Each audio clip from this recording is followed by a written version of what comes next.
Les trois différents niveaux d'autisme. Vous avez remarqué, les termes Asperger ou Kanner ont presque disparu des documents officiels. Le terme autiste infantile aussi. Du jour au lendemain, où presque tout le monde est devenu TSA. Pourquoi? Est-ce que c'est juste une mode? Du politiquement correct? Pas du tout. C'était une nécessité scientifique.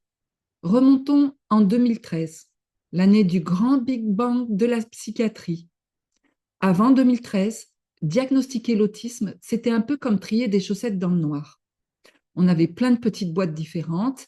Il y avait la boîte autisme canaire, la boîte Asperger et la fameuse boîte fourre-tout qu'on appelait TED non spécifiée. Le problème, c'était la loterie. Imaginez, vous emmenez votre enfant voir le docteur A à Paris.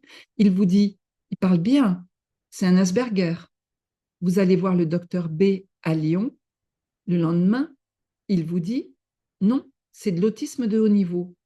Scientifiquement, c'était intenable. Les études ont prouvé que la frontière entre ces boîtes était artificielle. Les cerveaux fonctionnaient de la même façon, les besoins étaient les mêmes. Séparer les gens selon s'ils avaient parlé avant l'âge de 3 ans ou non n'avait plus aucun sens à l'âge adulte. Alors, en 2013, les experts rédigent le DSM-5, ce qui est la Bible des psys. Ils ont pris une décision radicale, ils ont cassé les murs. Imaginez une maison avec plein de petites chambres fermées à clé. Ils ont tout abattu pour en faire un immense open space. Ils ont dit, désormais, il n'y a plus qu'une seule maison, le spectre de l'autisme, le TSA. C'est ça le concept du spectre. C'est plus une liste de maladies différentes, c'est une seule condition, mais avec une infinité de variations d'intensité, comme un variateur de lumière. Mais il y a un risque. Dans cet immense open space, comment on fait la différence entre un ingénieur autonome et une personne qui ne peut pas parler?